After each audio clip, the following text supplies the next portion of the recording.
Buenos días a todos y gracias por vuestra presencia aquí. Soy Silvia Carrasco, para los que no me conozcan, directora de Diálogo. Vamos a empezar muy rápido porque tenemos que ser puntuales hoy con esta jornada sobre inteligencia artificial, amenaza o revolución. Voy a dar directamente la palabra a nuestra presidenta, Loreto Ordóñez, para que dé la bienvenida. Luego, Clarisa Martínez nos presentará un estudio sobre inteligencia artificial en las organizaciones y después empezaremos con la primera mesa redonda.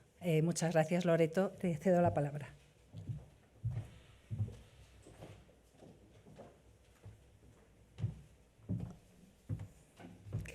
Buenos días a todos. Y muchísimas gracias por estar aquí. Yo creo que el tema de hoy es un tema de gran interés para todos y, por tanto, de nuevo, gracias a todos por estar aquí. Yo creo que la inteligencia artificial genera muchísimas expectativas, fomenta la innovación, anima a la inversión en tecnología y atisba sobre todo nuevas formas de vivir y trabajar, y yo creo que todos ya lo estamos viendo en nuestro día a día, como en nuestra vida personal, pero también en nuestra vida profesional, ¿no? Pero yo creo que, como todos los grandes cambios, y este es un gran cambio, también genera muchísima incertidumbre. Por tanto, en esta mesa yo creo que hablaremos también mucho de la incertidumbre alrededor. De ahí que sea un tema de gran actualidad y que Diálogo haya querido reunir a un grupo de expertos de muchísima calidad que hoy nos van a ayudar a entender mejor el fenómeno que estamos viviendo, los retos que plantea y las oportunidades que anticipa. Este impulso de sistemas capaces de realizar tareas que aspiran a sustituir la inteligencia humana está llevando a avances tecnológicos en muchísimas áreas, en la medicina, en la producción industrial. Yo puedo hablar de los avances en energía, pero también en educación y en investigación científica. La inteligencia artificial está permitiendo en muchos sectores una automatización de tareas y mejoras de productividad desconocidas hasta ahora. No quiero extenderme más. Tenemos por delante casi 2 horas en las que estoy segura que se aportarán reflexiones de muchísimo valor. Gracias a todas las empresas, a todos los ponentes que hacen posible el coloquio de hoy, a todos los socios que nos respaldan y a todos los amigos que van a compartir esta jornada con nosotros. Muchas gracias a todos.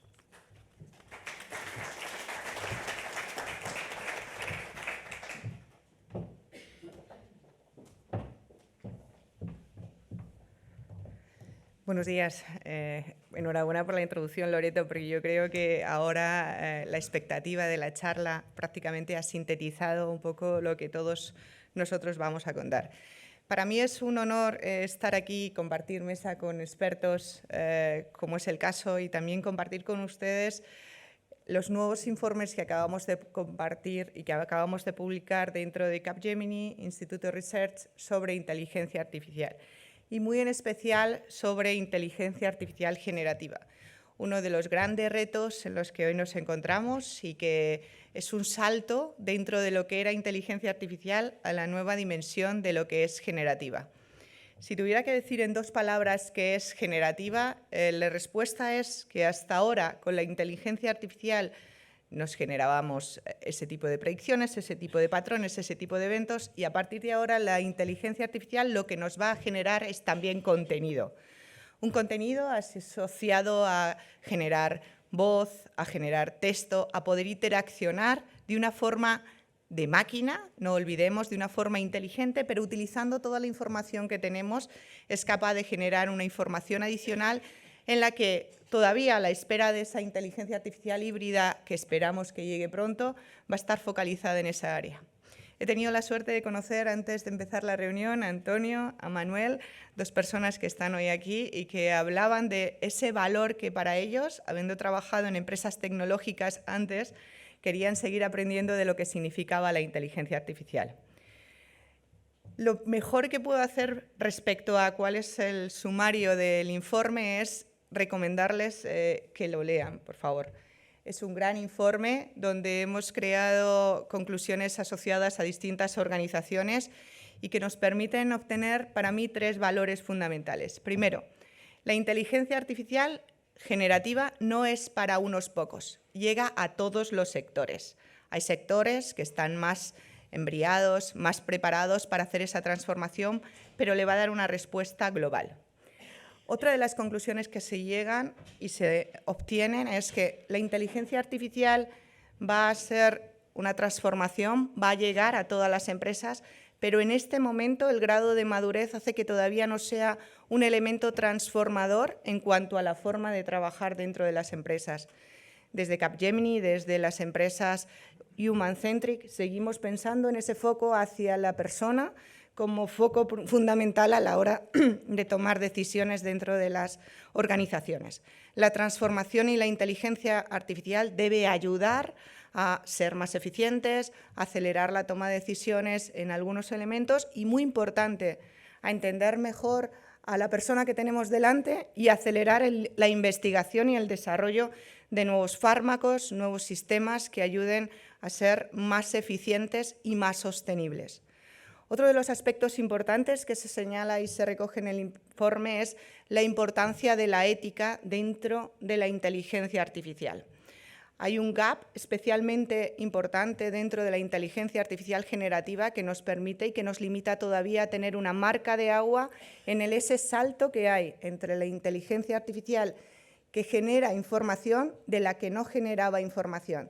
Debemos saber qué información y qué datos son generados por recursos, por humanos, y qué datos son generados por máquinas, que nos van a ayudar, sinceramente, a crear mejores predicciones, mejores resultados, pero que si no los compartimos de forma ética y segura, podrán crear incidencias. Y todos somos conscientes hace unos días de lo que ha ocurrido con unas imágenes que no eran coherentes y que han creado un conflicto importante en las personas. La inteligencia artificial ha llegado para quedarse, tiene grandes retos, está afectando a todas las organizaciones y si lo tratamos de forma adecuada, sostenible y ética, encontraremos una gran ventaja que nos ayudará a ser mucho más eficientes y trabajar uno de los grandes retos que tenemos en nuestra mano, que es ser más sostenibles. La inteligencia artificial y sobre todo la inteligencia artificial generativa, esa capacidad de crear nuevos contenidos e interacción con los humanos, nos van a permitir mejorar los actuales modelos de predicción de una forma ágil, trabajar en una situación más de real time, de información más dinámica que nos ayude a tomar decisiones cada vez más precisas y ayude a acelerar las necesidades que en este momento tenemos de transformación digital, de transformación energética, de transformación a la hora de operar cada uno de los servicios. Nada mejor que esta mesa de expertos hoy para compartir. De nuevo os invito a que tengáis la oportunidad de leer el informe, que seguiremos trabajando en ello desde Capgemini, generando nuevos informes que ayuden a tener una visión global de lo que es la inteligencia y otras tendencias del sector. Gracias.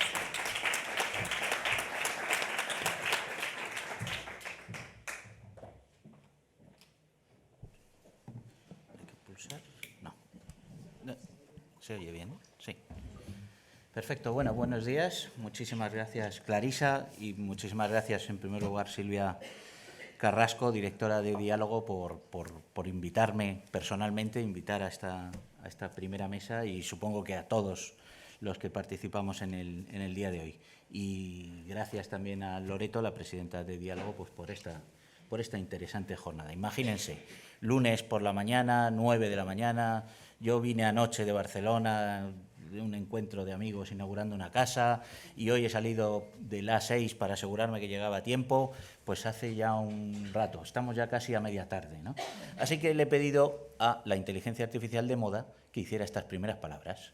Y la inteligencia artificial de moda, que es ChatGPT, dice: buenos días a todos y a todas, bienvenidos, bienvenidas a este emocionante encuentro sobre inteligencia artificial en este luminoso lunes por la mañana. Estamos encantados de tenerlos y tenerlas aquí mientras exploramos juntos el fascinante mundo de la inteligencia artificial y su impacto en nuestras vidas. Espero que esta reunión sea una fuente de inspiración y conocimiento para todos nosotros y nosotras. Conoceremos comencemos este viaje hacia el futuro de la tecnología juntos. Yo casi ya me voy. Los expertos, los ponentes tienen las preguntas y yo después de esto, sujeto, verbo y predicado también construido, con esta emotividad, no se me hubiera ocurrido esto de decir luminoso día de lunes, en fin, mejor que yo. Pero bueno, como Silvia me encargó esta tarea, me encomendó esta tarea, pues vamos a empezar por el debate, ¿no? Hemos escuchado ya estas palabras que se asocian tanto a la inteligencia artificial en estos tiempos. Incertidumbre, amenaza, a veces oportunidad, ya a veces con titulares gruesos, miedo, pérdida de trabajo, el humano sobrepasado por la inteligencia artificial, la singularidad está cerca. Bueno, yo a los ponentes les dije, ¿podéis serenarnos? Y les he pedido que empezaran por ahí. Bueno, tenemos a Elena Gil, directora de la Unidad de Inteligencia Artificial y Big Data de Telefónica, a Iván La Laguna, que es director de I3. I3 es Ingeniería, Integración e Innovación en Innicon, y a Javier Mayo, que es Chief Information Officer, jefe de Tecnología e Información en Leroy Merlin. Aquí hay que decir Leroy Merlin. Y bueno, ellos son los que les pedí en una primera intervención que intentaran explicarnos cómo se relacionan en su día a día con la inteligencia artificial. Porque si ellos están en el día a día con la inteligencia artificial, supongo que no os estáis peleando con ella, sino más bien sacando el máximo provecho. Si os parece, seguimos el orden del guión que tenemos. Empezamos por Elena Gil. Y cuéntanos un poco cuál es tu relación con la inteligencia artificial desde tu responsabilidad y tus tareas en el día a día. Muy bien, pues buenos días a todos y muchísimas gracias por la invitación. La verdad, yo creo que va a ser una discusión muy interesante por mis compañeros. Bueno, pues la verdad es que me dedico a esto, ¿no? Yo llevo en Telefónica 20 años, pero desde el año 2014 he estado relacionada, cuando arrancó todo el tema del Big Data, primero en la transformación, en utilizar Big Data para la transformación interna de Telefónica, que ha ido evolucionando hacia inteligencia artificial, y ahora también en hacer esto mismo con otras empresas, ¿no? En ayudar a otras empresas y administraciones públicas a apalancar esa tecnología junto con otras tecnologías, como puede ser Internet de las Cosas, blockchain, etcétera. Entonces, mi relación, y cuando estábamos preparando este panel, yo creo que estábamos de acuerdo que había que empezar por la oportunidad. O sea, claramente la oportunidad, estamos viviendo unos momentos muy interesantes, muy emocionantes por el ritmo de desarrollo que se está dando en estas tecnologías y claramente los beneficios que van a aportar tanto como individuos, como sociedad y a las empresas van a ser inmensos. Lo que no quita que tengamos que tener una aproximación responsable de cómo se implementan estas tecnologías, ¿no? Que claramente no se nos escapa a nadie, también llevan aparejado pues, una serie de incertidumbres, de temas éticos, de temas de privacidad, de seguridad, que nos va a obligar a hacerlo de una manera responsable, ¿no? Pero claramente creo que, y mi relación con la inteligencia artificial claramente es en términos positivos, en términos de oportunidad, pero oportunidad responsable. Iván, unas notas sobre tu día a día. Bueno, gracias a la organización por invitarnos. Yo trabajo en una empresa tecnológica que tenemos un fuerte componente de salud. Entonces, nuestra historia con la IA ha sido muy relacionada con la salud, ¿no? Hicimos hace un par de años, empezamos un proyecto con el Sergas en Galicia, con la idea de trabajar la detección precoz del cáncer de mama, ¿no? Entonces, ¿dónde entra la inteligencia artificial? En los programas de cáncer de mama, normalmente la limitación no son los mamógrafos, no son los equipos, son las personas. Hay una serie de personas, que son los radiólogos o los anatomopatólogos, que hay poquitos y que todas las pruebas tienen que pasar por esas personas, ¿no? Entonces, lo que nosotros estuvimos trabajando es una herramienta que permitiera optimizar el tiempo de estas personas. La idea es, cuando tenemos una muestra, por ejemplo, de anatomía patológica, habitualmente lo mira un patólogo y en caso de que sea necesario, él lo que hace es pedir pruebas complementarias. Pues la idea es tener un sistema de inteligencia artificial que le ayude. A aquellos casos que sean más preocupantes, vamos a moverlos delante, vamos a intentar acelerarlo y vamos a comprimir los tiempos de respuesta.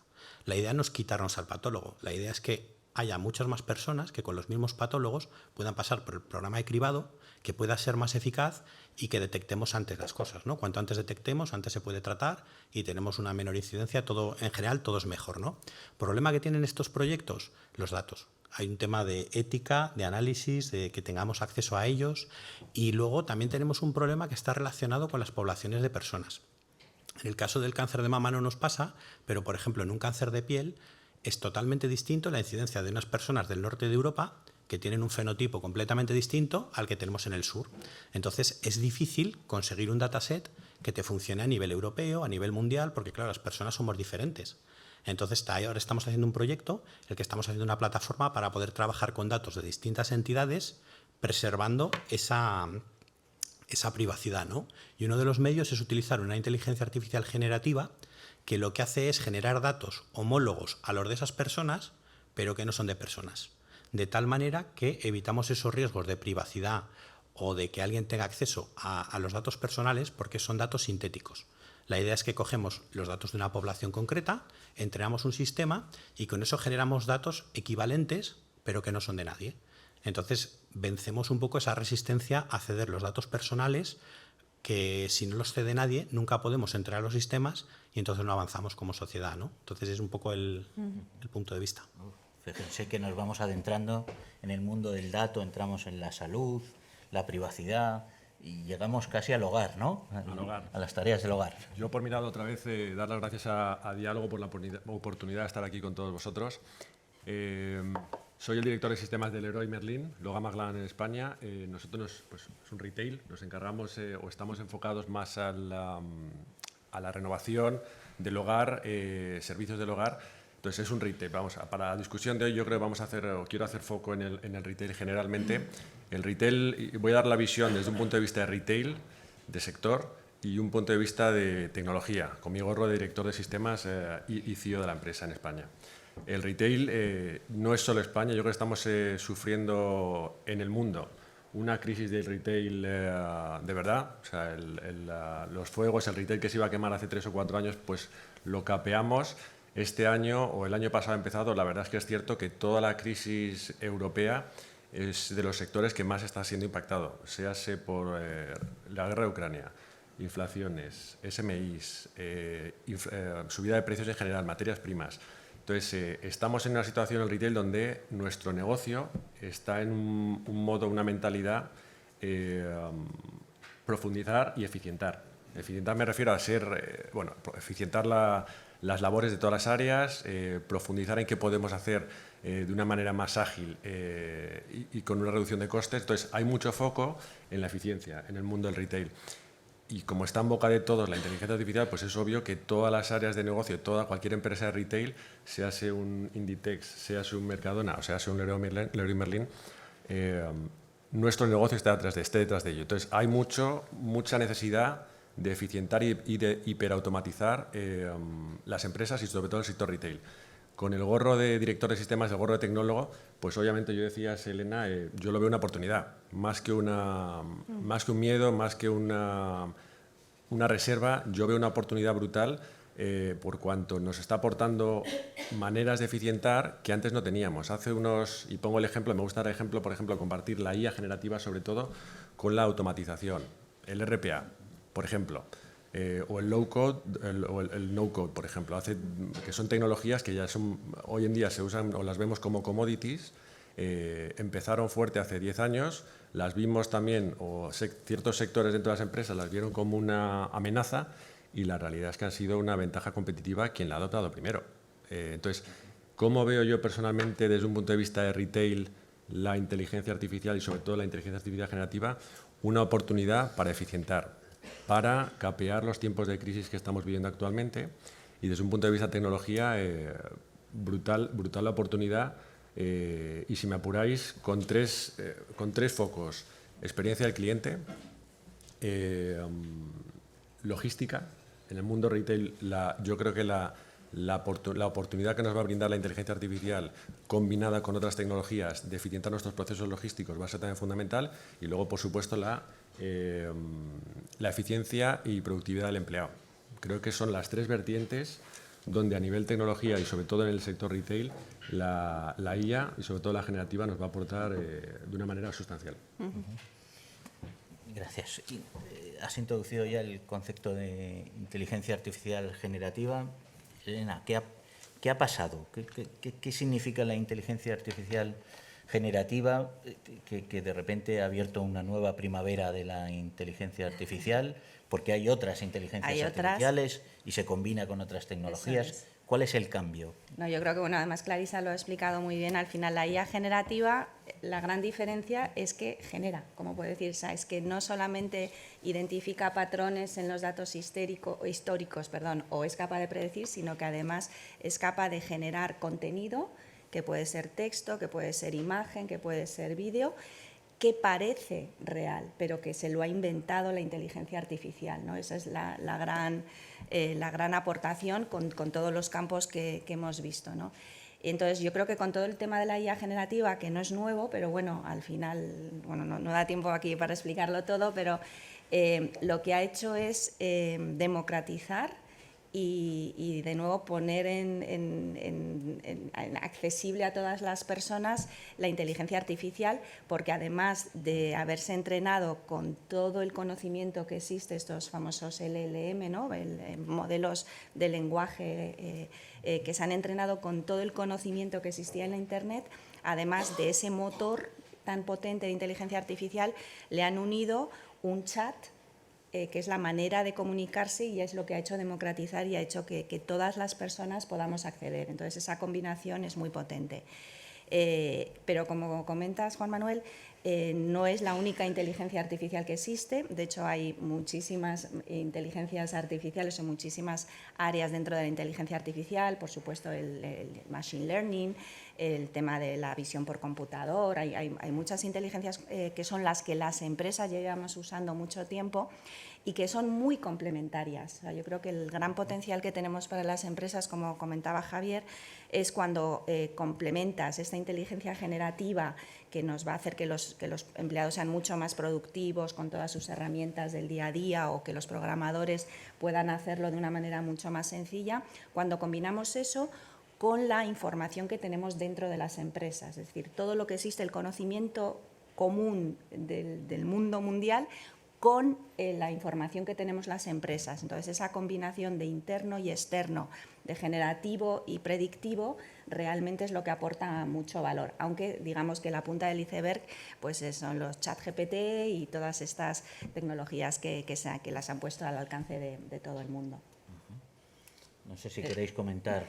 Gracias. He intentado sintetizar, sí, pero... Bueno, no sé si queréis comentar, Iván, Javier, sobre esta nueva fase o primavera. Tú hablabas en las sesiones preparatorias de la primavera de la inteligencia artificial. Claro, esto es una herramienta que hace que seamos mucho más competitivos, ¿no?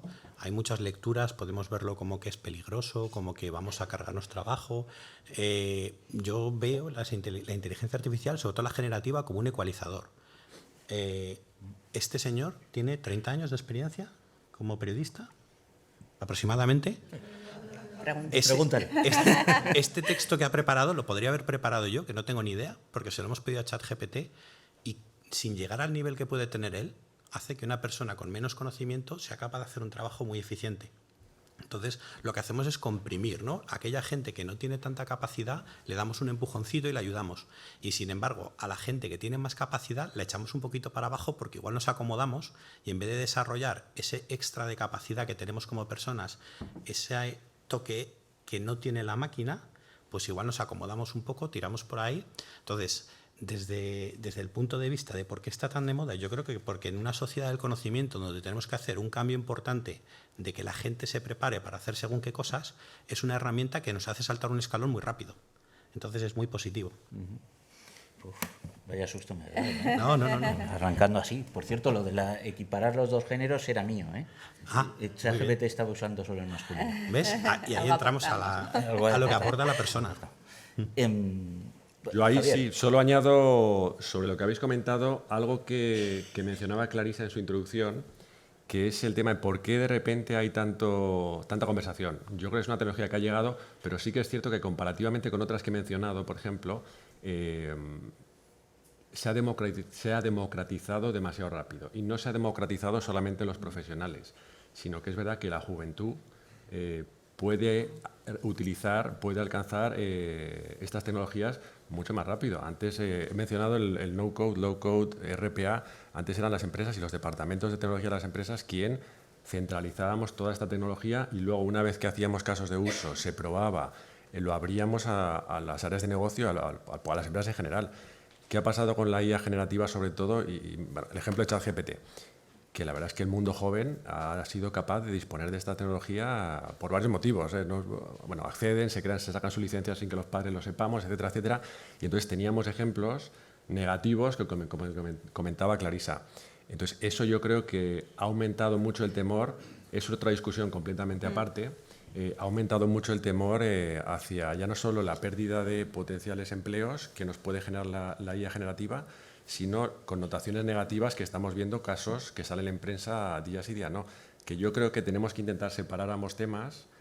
Para mí sigue siendo una revolución tecnológica que nos va a aportar mucho a nivel de sociedad, pero que tenemos más que nunca intentar cortar de saque, de lleno, todos estos casos que están surgiendo que tienen más que ver con el incipiente uso de gente que por edad o por conocimiento no están haciendo un uso correcto de la tecnología, sea generativa o sea lo que salga una tecnología, una IA híbrida, que estoy seguro que saldrá en los próximos 12 meses. Claro. ¿Cómo balanceáis desde vuestras responsabilidades el beneficio empresarial en el sentido de mejora de eficiencia, productividad, con ese temor a la pérdida del empleo que pueden tener vuestros equipos, pero al mismo tiempo con ventajas que obtienen vuestros clientes, vuestros consumidores, ¿no? Tanto en salud como en empresa, como desde luego en el Leroy Merlin, ¿no?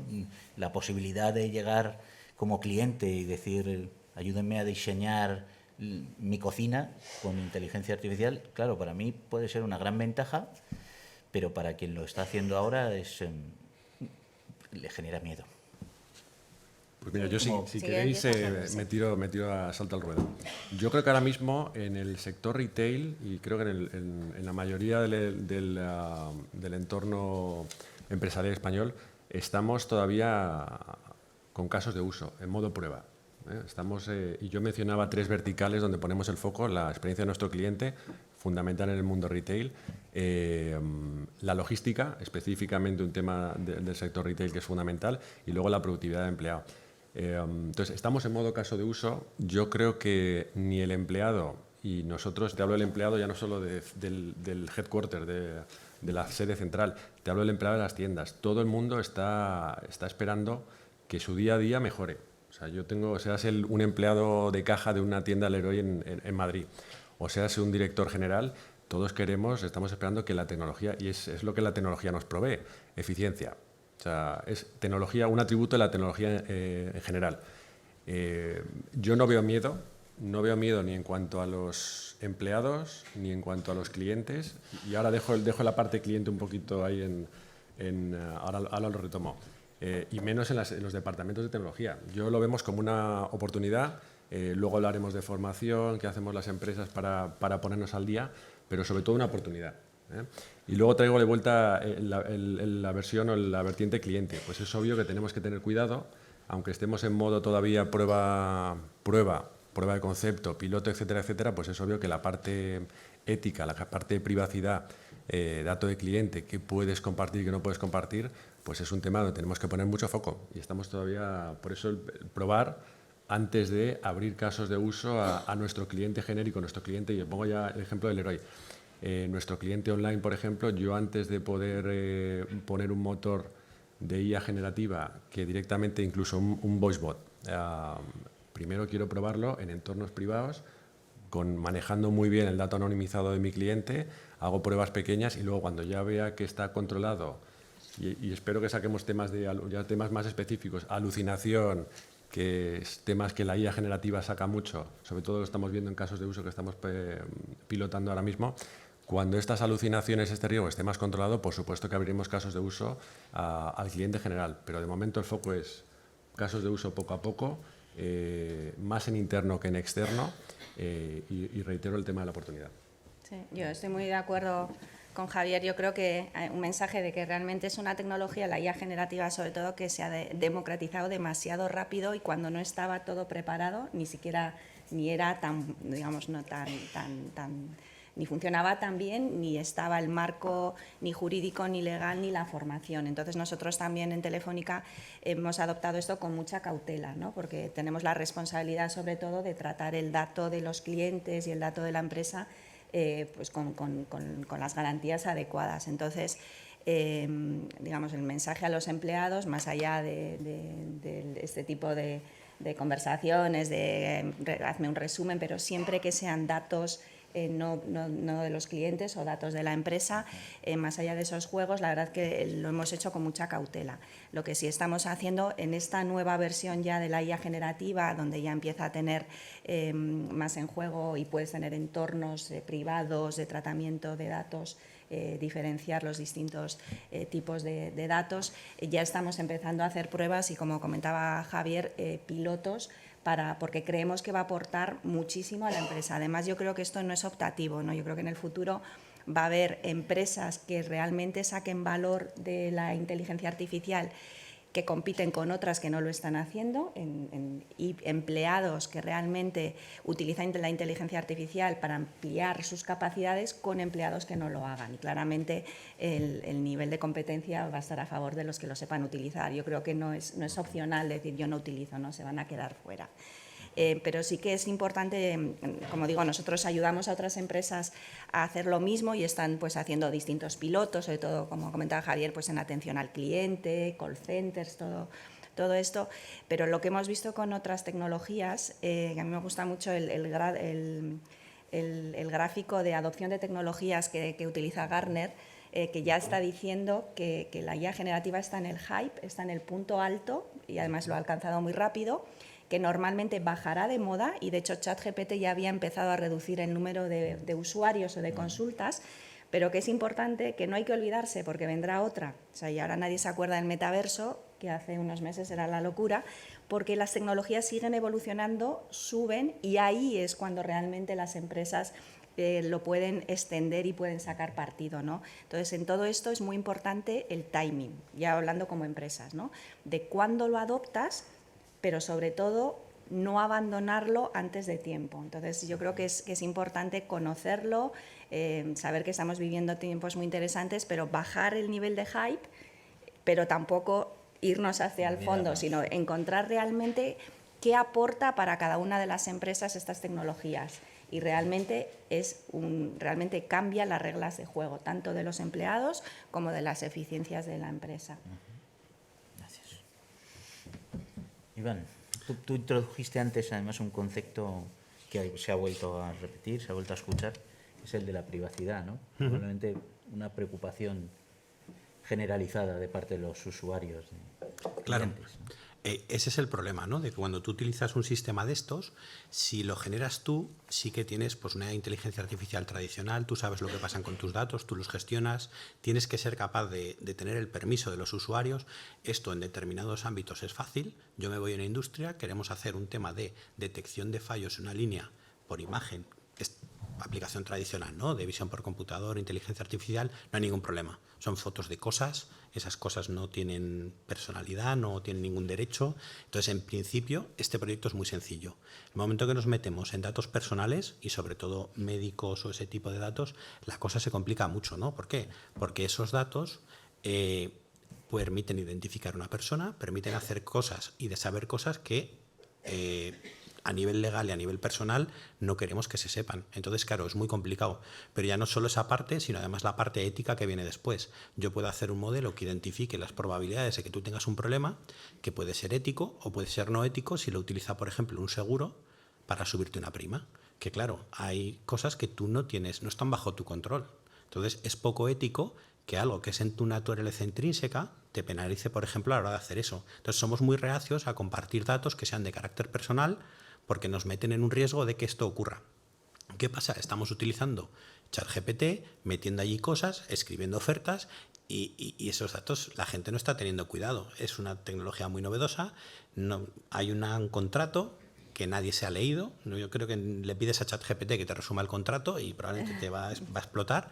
Pero claro, la idea es esa, ¿no? De qué estamos haciendo con los datos. Hay una iniciativa europea para intentar que la privacidad y que la inteligencia artificial sea ética, pero la gente tiene miedo. La gente tiene miedo ya no solo a la aplicación y el resultado que tenga, sino a qué vamos a hacer con los datos. Porque claro, tú los datos los sueltas una vez, pero los datos se copian de manera infinita. Tú pierdes no tienes soberanía, ¿no?, sobre la propiedad del dato. En el momento que entras a formar parte de una base de datos, ya no sabes lo que va a ocurrir. Entonces, claro, es un reto importante, ¿no? De nuevo, aquí hay técnicas novedosas como Federated Learning, que lo que buscan es, vamos a tener los datos quietos en un sitio y vamos a enviar los algoritmos a entrenar, pero los datos no salen. Los datos se quedan en mi entidad y yo los controlo, y siempre tenemos esa soberanía de este algoritmo que quieres entrenar no me parece ético y no te voy a dejar usar mis datos. Y rompemos un poco esa barrera de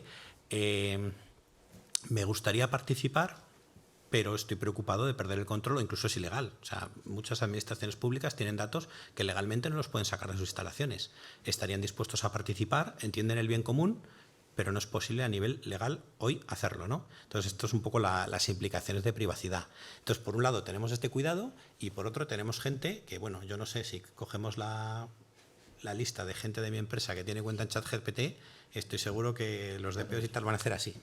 Y me dice, pero ¿cómo os habéis dado de alta esto? ¿Cómo habéis firmado esto? Pero ya estáis teniendo cuidado. Claro, es un choque cultural, ¿no? De viene tan rápido que no nos estamos parando a pensar el efecto, ¿no? Claro. Supongo que es común, pero te lanzo la cuestión a ti y luego la extendemos a vosotros, esta parte de la mesa. Cuando se trata de asuntos de salud, preocupa la privacidad, pero también preocupa el sentido de que sea la máquina el que va a dar un diagnóstico, como los casos que apuntabas al principio, ¿no? Porque al final nos sentimos, cada una de nosotros, nos sentimos únicos, ¿no? Y el hecho de que haya un diagnóstico que está basado en millones de datos que procesa la máquina y eso acabe dando al doctor un resultado, ¿no genera también de parte del paciente cierta reticencia, no solo por el uso de sus datos, sino por el resultado que se ha dado? Claro, eso es un lío. O sea, yo como tecnólogo os puedo decir que, claro, que cuando yo entreno los algoritmos yo tengo claro el bias, sé qué pasa con mis datos, sé si los datos representan o no representan a la población, sé que estoy haciendo un buen trabajo. El médico tiene una educación, se la ha formado con una serie de... y él está esperando encontrar una serie de cosas. Entonces, ¿qué ocurre? Un médico normalmente en una población local es infinitamente mejor, porque tiene mucha más información que nunca vas a poder meter en un sistema de inteligencia artificial, porque es un centro de salud y lleva una semana viendo a gente del barrio, que probablemente van a tener incidencias muy parecidas. ¿Dónde nos fallan ese tipo de médicos? Cuando tenemos cosas que son fuera de lo normal. Tenemos un outlier, este médico no está acostumbrado a tratar eso, y ahí es donde empezamos los problemas, ¿no? Ahí es donde un sistema de estos puede ayudarte. Y yo creo que en un diagnóstico tradicional es muy difícil que una IA merezca la pena, porque hay una parte de contacto humano, de que te expliquen y de interpretar lo que te están diciendo, o lo que no te están diciendo, pero que estás leyendo tú entre líneas, que queda mucho trabajo para que se entienda, ¿no? Pero por otro lado, hay una serie de cosas que se nos escapan entre las rendijas porque pasan tan poco que ni te las planteas, ¿no? Hay gente que lo ha hecho, ¿no? Que no dan con qué me pasa, lo metes en ChatGPT, le dices que es para un amigo, porque si le preguntas cosas médicas te dice que no, dice, bueno, es para una historia de un libro, para que te responda, ¿no? Y entonces te da una diagnosis que puede ser incluso correcta. ¿Por qué? Porque se está planteando cosas que una persona no nos planteamos. Las personas tenemos mucha capacidad para plantearnos una solución, pero no en todos los casos somos mejores. Hay una serie de casos que funcionan mejor. Entonces yo creo que tiene que ser un sistema híbrido. Un médico tiene mucha más capacidad y no lo vamos a sustituir, pero sí que vamos a complementar sobre todo esos especialistas, esa gente limitada, ¿no? Que rápidamente el sistema nos hace un cribado y nos dice estos 3 primero que tienen muy mala pinta, estos, bueno, hay que verlos, pero no es tan urgente, ¿no? Y ese triaje que ahora mismo se hace muy poquito, ¿no? En muchos tienes el canal de urgencia y el normal, y ya está. Luego él es un FIFO, el primero que llega, el primero que se atiende, da igual lo que tenga. Y claro, no da igual lo que tenga. Entonces, en esos puntos es donde yo creo que un sistema de inteligencia artificial puede ayudarte a dar una mejor asistencia médica sin meterte en un territorio de vamos a sustituir personas. No. Yo creo que son una aproximación completamente complementaria. Sí, muy interesante, gracias. No sé si queréis aportar algún Sí, no, yo comentario a creo esta que es lo complementariedad. que comenta, yo creo que claramente es complementario y además creo que es mejor que lo que teníamos, o sea, porque igual no es perfecto, pero claramente amplifica muchísimas cosas en el tema de diagnóstico que comentaba Iván, pero también avanzamos hacia una medicina más predictiva y más individualizada. Realmente vamos a ser capaz, o los médicos van a ser capaz de saber para una persona concreta, porque se han analizado millones de personas con características similares, cuál es el medicamento o cuál es el tratamiento que mejor le viene a esa persona concreta, porque he sido capaz de simular qué ocurriría si le das todas las opciones. O sea, son cosas, hay patrones ocultos que las personas no somos capaces de identificar, pero creo que lo importante, como dice Iván, es que es complementario. Hay otras características humanas que la inteligencia artificial no va a ser capaz, ¿no? Entonces, yo creo que, de nuevo, hay que verlo siempre en términos de oportunidad, de ser capaces de diagnosticar enfermedades muchísimo antes, de hacerlo de manera más predictiva, de avances en todos los ámbitos, ¿no? Realizar operaciones en remoto. Realmente la tecnología, y yo creo que el sector salud es uno probablemente en los que veremos mayores avances como sociedad gracias a la inteligencia artificial, con la cautela, por supuesto, porque estamos tratando precisamente de todos los datos, pues los datos del sector salud son los más sensibles, ¿no? Entonces, pero incluso ahí la tecnología nos ayuda, como comentaba Iván, pues para poder trabajar con datos sintéticos, se puede anonimizar, se puede trabajar con aprendizaje federado, es decir, la inteligencia artificial nos ayuda incluso a trabajar en un sector como la sanidad que tiene los datos más sensibles. Pues yo poco más que añadir. O sea, un ejemplo, a lo mejor es algo del mundo medicina, Sí. que es un poco más a nivel de privacidad, datos del paciente, pues me parece que es mucho más obvio. Y me voy a un ejemplo más mundano, sobre todo en el sector retail, que es el tema de la selección de personal. El otro día estuve también en una charla y salió un ejemplo que me llamó mucho la atención y que yo creo que pone énfasis en esa complementariedad. Y sobre todo también ya no la complementariedad, sino también ayuda a ver y a comparar sesgos que tenemos las personas, los humanos, comparativamente con el sesgo que puede añadir la máquina a la inteligencia artificial.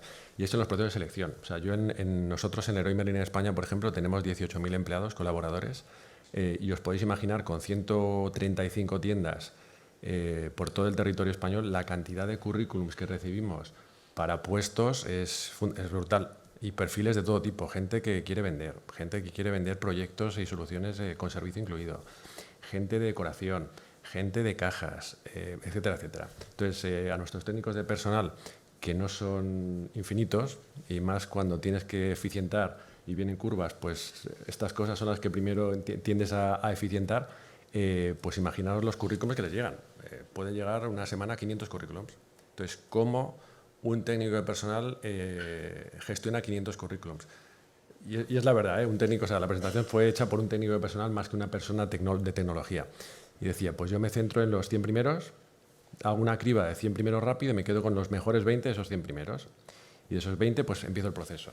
Y esto puede ser un caso específico o puede ser la tónica general, ahí ya no me meto, pero que te lo diga un técnico de selección que lleva en el empleo 25 años, pues yo creo que la persona tenía conocimiento de facto de lo que hablaba. Entonces, el proceso al que han aplicado 500 personas, la persona recibe 100 currículums, filtra y se queda con 20, de esos 20 pues pasas 1 o 2 entrevistas y terminas quedando con los 3 mejores, lleva de por sí un sesgo. O sea, esa persona pues no ha tenido el tiempo o no ha querido o lo que fuera. ¿Qué pasa cuando metes inteligencia artificial en este proceso? Pues que, y es un caso de uso muy facilito, que yo tengo en mente intentar poner en marcha en Leroy, es hacer una entrevista virtual con un avatar, lo humanizas lo máximo posible y haces 5 o 6 preguntas. Y esta entrevista y el algoritmo no es que a alguien os ha tenido la idea feliz de poner 5 preguntas al tuntún. Esas 5 o 6 preguntas están basadas en modelos de recursos humanos, en los 2 modelos de recursos humanos más contrarrestados a nivel mundial. Entonces, la velocidad con la que puedes hacer 500 entrevistas con un avatar virtual es impresionante. Entonces, tú eres capaz de ejecutar esas 500 entrevistas, la clasificación de esos 500 currículums personas que te da la inteligencia artificial, ya no es solo el currículum, el papel, sino las respuestas que te da la persona a través de la videoconferencia, los gestos, la manera de vocalizar, de verbalizar, etcétera, etcétera. Todo eso está dentro del algoritmo. Entonces, lo que antes hacíamos manualmente, 100 currículums, 100 personas, y crivábamos 20, nos quedábamos en 20, con la inteligencia artificial podemos cribar 500 currículums, tratar 500 currículums, quedarnos con los mejores 20 de esos 500 currículums. De un ejemplo que puede, aquí vuelvo a lo mismo, el debate de complementariedad con riesgo, puesto de trabajo, yo no lo veo un impacto en el puesto de trabajo. Al revés, yo creo que un técnico de personal, palabras de esta persona misma, dice, yo estoy emocionado de la vida porque puedo evitar el sesgo de tiempo. Entonces, esa complementariedad, esa eficiencia, esa agilidad, esa velocidad, para mí es uno de los efectos que tenemos que tener en cuenta en cuanto a la inteligencia artificial. Si me permites, Juan Manuel, otro ejemplo para que creo con otro dato que puede ser sensible, que es el de la movilidad, ¿no? Que es, nosotros al final en Telefónica, pues para poder prestar el servicio, los teléfonos móviles están conectados continuamente a las redes de telefonía, ¿no? A las redes de telecomunicaciones, y tenemos 300 millones de clientes en todo el mundo que están continuamente conectándose con las redes, que son billones de eventos. Pues incluso ese dato que es sensible, porque es la localización, pues hemos desarrollado plataformas de inteligencia artificial, siguiendo toda la normativa, que sabéis que en Europa es la más estricta, que permite anonimizar, porque tú no necesitas saber quién está detrás y pierdes esa complicación de tener un dato personal, extrapolarlo para el total de la población y agregarlo para evitar que se pueda reidentificar, y tenemos un servicio que permite conocer los patrones de movilidad de toda la población, además con perfilamiento, es decir, cómo se mueven las poblaciones. Y esto tiene unos casos de uso que realmente aportan muchísimo a la sociedad.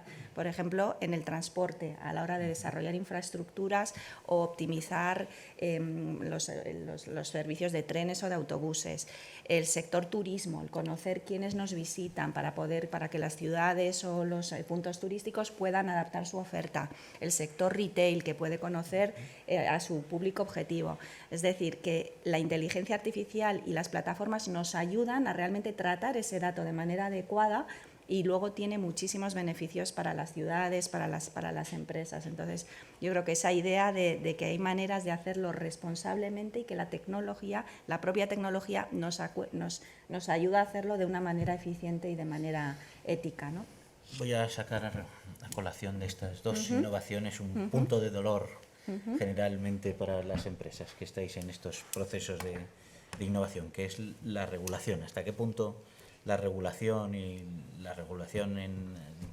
el ámbito nacional y sobre todo en el europeo limita la capacidad de desarrollo y la capacidad también de competir con otras empresas de Estados Unidos o de China, que son está mirando los grandes referentes?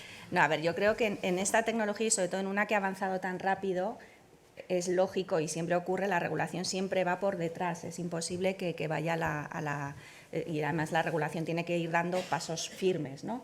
Entonces es lógico que no podemos esperar a que esté todo regulado, sino que las propias empresas tenemos que autorregularnos, ¿no? Tener principios. Por ejemplo, en Telefónica tenemos principios de inteligencia artificial del año 2018, donde realmente nos comprometemos públicamente a tratar la información de una determinada manera, para qué usos, hacerlo de manera transparente, etcétera. Es decir, que las empresas no podemos esperar a que esté todo regulado, sino que tenemos que ir por delante y tener unos principios, y lo mismo como individuos, ¿no?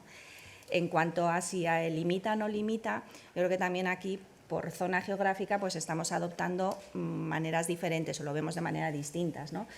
Claramente en Europa, entre el balance entre la protección del dato y de las personas, de los derechos de las personas, y la competitividad de las empresas, se cuida mucho más la parte de la privacidad de las personas, ¿no? Y de hecho nuestra regulación, el GDPR, el acta de inteligencia artificial que va a salir, realmente protege más los datos de los individuos versus otras regiones, pues en Asia o incluso en Estados Unidos, que son más economías de mercado, ¿no?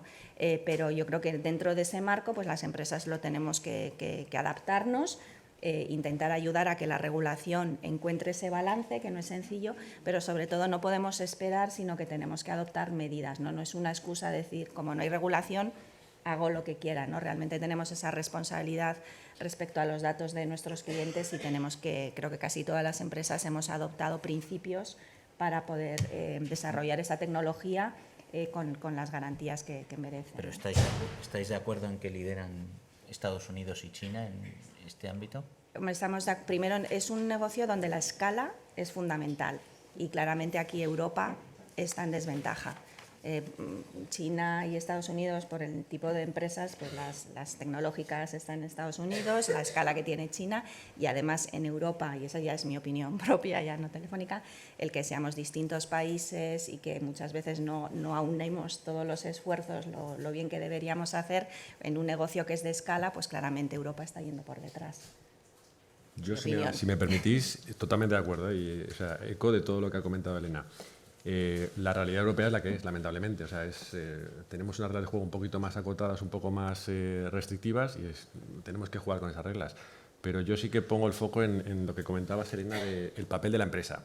Yo creo que como empresa no podemos, y abro el abanico a todos los sectores, no podemos poner un stopper al avance de la tecnología, sea inteligencia artificial, generativa o blockchain o realidad aumentada.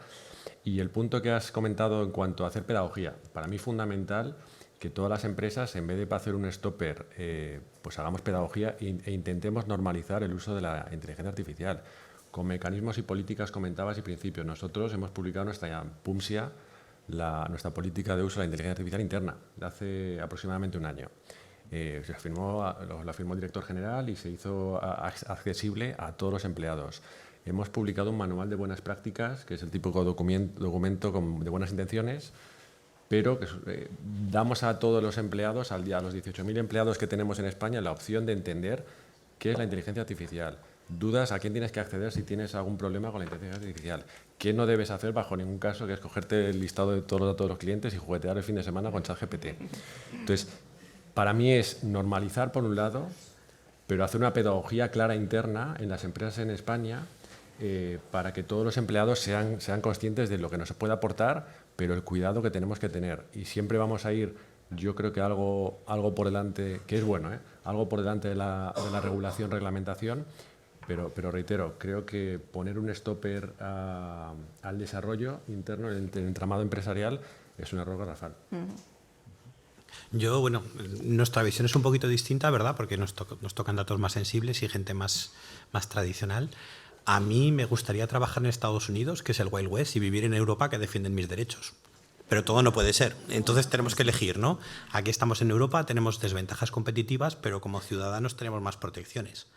Que no puedan coger mis datos de Telefónica y publicarlos y hacer según qué cosas, a mí me viene bien. A Telefónica la fastidian, pero claro, no podemos olvidarnos ese balance, ¿no? De las personas son importantes. Estamos de acuerdo, No, pero es así. Y a mí con los datos médicos me pasa igual. Los médicos son tremendamente prudentes. Hasta que no haya una normativa clara, es muy difícil que te suelten un dato, porque claro, al final a nadie le despiden en general por no hacer cosas. Pero en el momento que tomas un riesgo, participas en algo y algo se tuerce, de repente, pues claro, tú el que más asoma lo cortan, ¿no? Ese es el problema. Entonces es un tema crítico. Nosotros estábamos muy contentos con el tema del acta de AI. Hubo unos cambios muy raros aquí con lo de ChatGPT. Hay que meter algo aquí rápido porque está cambiado. Pero vamos, en este caso, en este camino, nosotros vamos acompañados por empresas en la parte de ética, la AI. Estamos con Saidot, que es una empresa de Finlandia que se dedican solo a esto, a la parte de ética, y con Timelex, que es un bufete de Luxemburgo que solo hacen tema de legal. Porque, claro, nuestros datos es que son... Ya os digo, tenemos que hablar con un centro de salud, con un servicio de salud, con gente así y explicarles que esto que pueden hacer, lo pueden hacer, que no hay un riesgo. Sobre todo, a ellos lo primero que más les preocupa son sus pacientes, que no se vayan a escapar los datos porque independientemente de todo lo demás, el no hacer daño, son médicos, el no hacer daño es el punto de partida, ¿no? Y cómo convencer y vencer esa reticencia, porque si no lo que hacemos es parar y al final todo lo que avancemos, sobre todo en salud, normalmente es ayudar a personas que si no van a llevar un camino peor. O sea, a lo mejor hay cosas que se pueden retrasar, pero la salud no. Una última cuestión de respuesta rápida que no queríamos que se nos quedara, relativa a la formación. Bueno, creo que lo voy a repetir aquí de cara al público. Sois 3 ejemplos de cómo la inteligencia artificial en España se ha desarrollado y se ha desarrollado a nivel multinacional. Oímos hablar de la necesidad de desarrollar la IA en español para el mundo. ¿Es así? ¿Cómo nutrís vuestros equipos? ¿Qué demanda el mercado? ¿Qué oportunidades hay de trabajar, diría, en vuestras empresas, pero en general en el mercado en español con la inteligencia artificial? Bueno, la verdad, como decíamos, claramente primero va a haber una variación en el tipo de perfiles. La inteligencia artificial va a modificar las tareas de todos los empleados, con lo que primero tenemos que formar a esos empleados para que puedan utilizar pues todos estos copilot, la capacidad de programar, etcétera, y esa sería con los empleados actuales. Respecto a las personas que tenemos que incorporar, para hacerlo muy rápido, la verdad es que necesitamos, yo diría, 2 tipos de perfiles, unos que son los más técnicos, que son los que realmente saben trabajar profundamente, científicos de datos, arquitectos de datos, ingenieros de datos, pero también cada vez más, y sobre todo ligado a la inteligencia artificial, lo que necesitamos son perfiles mixtos o perfiles híbridos que son expertos en su campo y que tienen incorporado una capa de inteligencia artificial de cómo utilizarlo, ¿no? Me imagino que en medicina serán médicos con esa capacidad analítica, pero estamos cada vez viendo que son necesarios, lingüistas que son capaces de trabajar con inteligencia artificial, sociólogos, gente de empresa, técnicos de cualquier tipo con inteligencia artificial. Entonces yo diría eso, los puramente técnicos, pero también esos perfiles híbridos que cada vez son más demandados. Yo añadir, con el sombrero, con el gorro de la empresa, formación. Yo creo que desde los departamentos de tecnología estamos apostando, obviamente es una tecnología incipiente, entonces nos apoyamos mucho todavía en los proveedores externos, sobre todo en los grandes proveedores, sean los que están lanzando los motores de inteligencia artificial, como Google, como Microsoft, o partners, que son pues estas capas que está representado, partners que vais de la mano, muy de la mano de las grandes tecnológicas americanas. Pero estamos poniendo mucho foco también en la capacidad interna. O sea, tenemos los perfiles, yo creo que no van a ser nuevos perfiles, sino que hay que reeducarlos. El científico de datos, el ingeniero de datos, el arquitecto de datos, tienen que entender cómo vienen estos modelos, estos LLMs de los nuevos motores de inteligencia artificial. Tienen que formarse. Estas formaciones, las propias tecnológicas americanas las están lanzando en España, están lanzando a empresas específicas que vamos trabajando con ellos, nos dan la opción de formar a gente interna nuestra. Entonces eso es algo que tenemos en mente totalmente. O sea, plan de formación el año que viene, si me apuráis, de mi empresa, hago foco en el sector retail, pues obviamente una cantidad interesante, sustancial de la formación que vamos a dar en tecnología a perfiles tecnológicos va a ser en IA. Entonces, aquí 3 mensajes. Foco en la mayor parte de la formación, el upskilling vendrá de los partners, obviamente, porque la parte interna, las empresas españolas estamos más limitados, depende del sector, de los partners y de las tecnológicas, y que una parte sustancial de nuestros presupuestos de formación va a ir dedicada a formar perfiles tecnológicos internos en estas tecnologías. Gracias. Iván, te toca el minuto de oro. Vale, yo pues eso, muy parecido a lo que comentas tú, tenemos la parte de formación interna, ¿no? Porque tú tienes una fuerza de trabajo que tienes que formar, eso también se forma una oportunidad porque de nuevo esos cursos, esa formación, se lo cuentas a algún cliente y te da esa oportunidad de crecer con él o de que te acompañe en el desarrollo, ¿no? Y luego también el enfoque a la universidad. Nosotros estamos haciendo cursos de formación interna que estamos invitando a gente de másters, colaborando con nuestras cátedras, porque lo que buscamos es generación de conocimiento, no solo nuestro, sino perfiles y provocar atracción. Y luego la parte pedagógica de creación de vocaciones científico-tecnológicas que necesitas para ser capaz de que luego esas personas crezcan e intentar hacer esa atracción de talento, ¿no? Porque ese talento hoy no existe, hay que crearlo y a ver cómo conseguimos que en vez de que haya más abogados, que están muy bien, pero pues que se nos hagan más científicos de datos, ¿no? Y esa parte pedagógica viene muy bien, que a lo mejor además le cuentan al padre que no le tengan tanto miedo a la IA y que es una cosa que es muy, muy potente y que puede ser el futuro. Muy bien, pues muchísimas gracias. Vamos a terminar justo a tiempo. Es un placer escucharos a los 3 y daría para mucho más, pero vamos a ser puntuales. Muchas gracias, un verdadero gusto. Gracias.